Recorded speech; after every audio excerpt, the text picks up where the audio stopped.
Salut et bienvenue dans cette vidéo dans laquelle on va parler du diabète. Je vais te donner toutes les clés pour l'éviter, alors reste bien jusqu'à la fin de cette vidéo.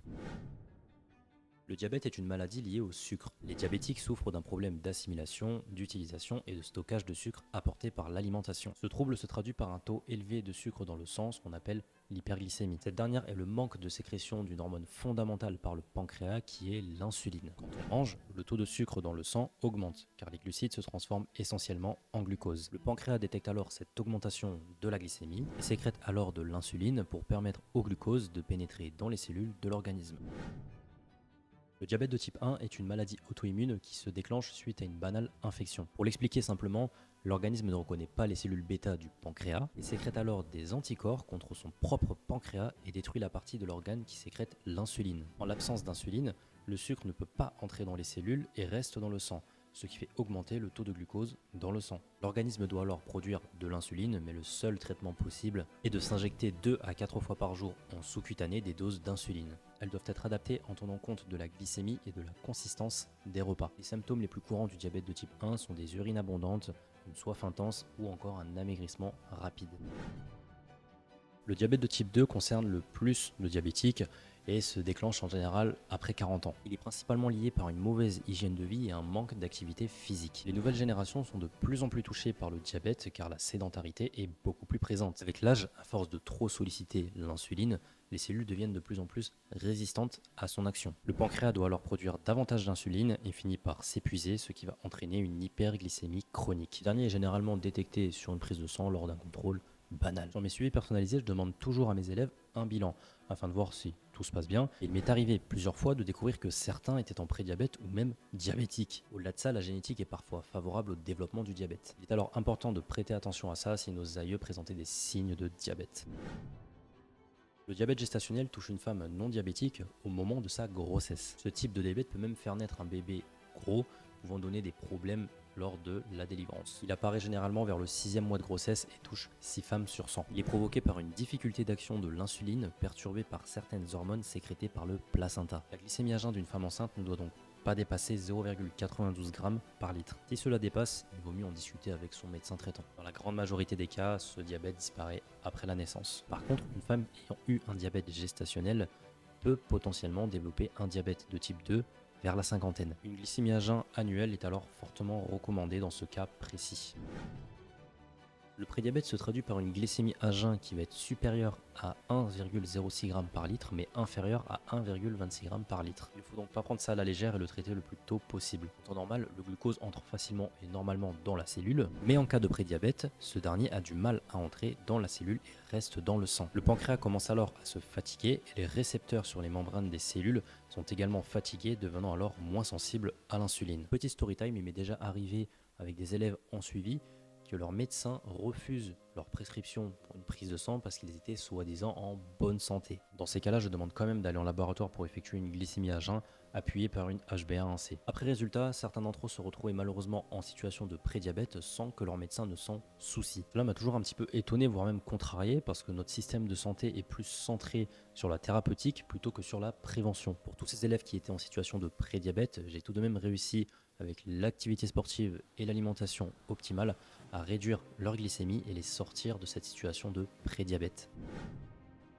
L'âge est un facteur de risque dans le diabète de type 2. La probabilité d'en être atteint est plus forte après 45 ans. Avec l'industrialisation, celui-ci se développe de plus en plus jeune et beaucoup de personnes sont en prédiabète sans s'en rendre compte. Une prise de peau rapide, notamment au niveau de l'abdomen, est inquiétante. Les cellules qui stockent les graisses au niveau de l'abdomen sécrètent des hormones qui vont augmenter l'état inflammatoire de l'organisme. L'évolution du tour de taille est également un facteur très important à prendre en compte. Si tu as des personnes dans ta famille qui souffrent de diabète de type 2, cela augmente ta probabilité de le devenir toi-même. Si tu as de nouveau faim après un repas, c'est parce que celui-ci comportait des quantités de glucides beaucoup trop importantes. Cela témoigne d'un menu non équilibré. Il est peut-être aussi arrivé, après un repas, d'avoir envie de dormir. Ce mécanisme est normal quand on a consommé trop de graisse et de sucre pendant un repas. Le foie ne parvient pas à les métaboliser convenablement. Le glucose consommé pendant le repas a tendance à bloquer la sécrétion des orexines. Ce sont des neuropeptides qui régulent l'éveil, la vigilance et l'appétit, ce qui peut provoquer une envie irrépressible de dormir, qu'on appelle état de semi-narcolepsie. Le grignotage continu chez les personnes qui sont particulièrement sédentaires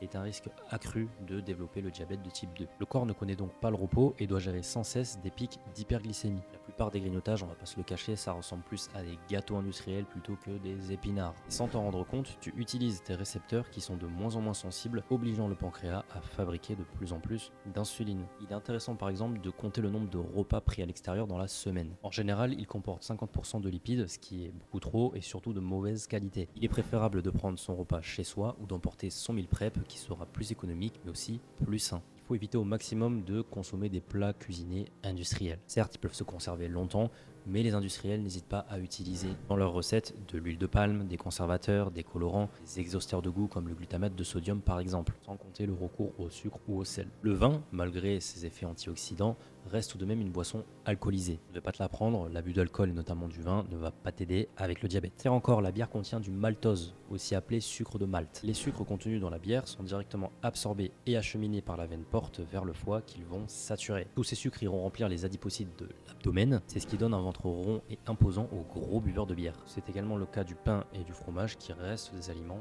fermentés. L'exercice physique permet d'avoir une bonne hygiène de vie. Ce que je peux te conseiller, c'est de bouger. Il est plutôt recommandé d'effectuer au moins 150 minutes d'activité physique par semaine pour éviter justement le diabète de type 2 pour les personnes qui sont plus sujettes à le développer. Cela peut tout simplement s'agir de marcher en extérieur. Le but du traitement mis en place contre le diabète de type 2 pour objectif de normaliser la glycémie, c'est-à-dire le taux de sucre dans le sang. Les médicaments les plus prescrits sont le glucophage ou le stagide, qui sont à base de metformine étant la molécule de référence. Par contre, cette dernière améliore le diabète de type 2, mais ne le guérit pas. En effet, elle agit en augmentant la captation du glucose par les muscles et le tissu adipeux, réduisant ainsi la quantité de sucre circulant dans le sang. La glycémie et l'hémoglobine glyquée vont alors diminuer. Plus la metformine permet de lutter contre l'insulinorésistance par des mécanismes particuliers. Il existe également des compléments alimentaires beaucoup moins connus du grand public, des effets similaires voire meilleurs que la metformine. Si cela t'intéresse, des places de coaching restent disponibles. Attention tout de même à ne pas prendre de la metformine comme ça. Je te recommande de te rapprocher de ton médecin afin d'évaluer les dosages avec lui. Il y a également les insulinosécréteurs qui sont des médicaments qui agissent directement sur le pancréas en stimulant la sécrétion d'insuline. Ces derniers peuvent parfois provoquer une hypoglycémie voire même une légère prise de poids car ils augmentent la lipogenèse, autrement dit le stockage dans les adipocytes. Enfin, on retrouve également les inhibiteurs des alpha-glucosidases. Ce sont des molécules agissant au niveau de l'intestin en diminuant l'absorption des glucides alimentaires complexes permettant d'abaisser la glycémie après un repas.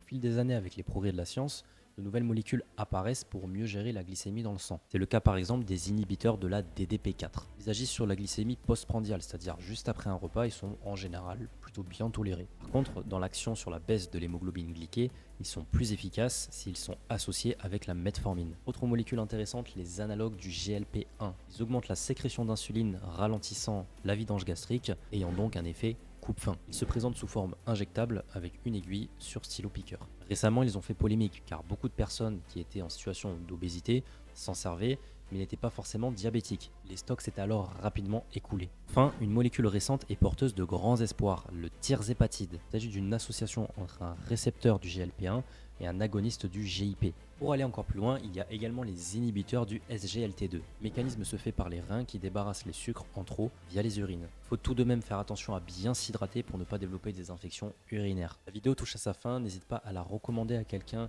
qui serait susceptible de développer un diabète de type 2 par l'alimentation, le manque d'activité physique ou une mauvaise hygiène de vie dans un but de prévention. Si tu souhaites démarrer ta transformation mêlant entraînement, nutrition, hormonologie et santé, clique sur le premier lien dans la description. C'est bien plus qu'un simple programme, c'est un accompagnement personnalisé au quotidien. Je te laisse à l'écran ma dernière vidéo et moi je te dis affaire à suivre.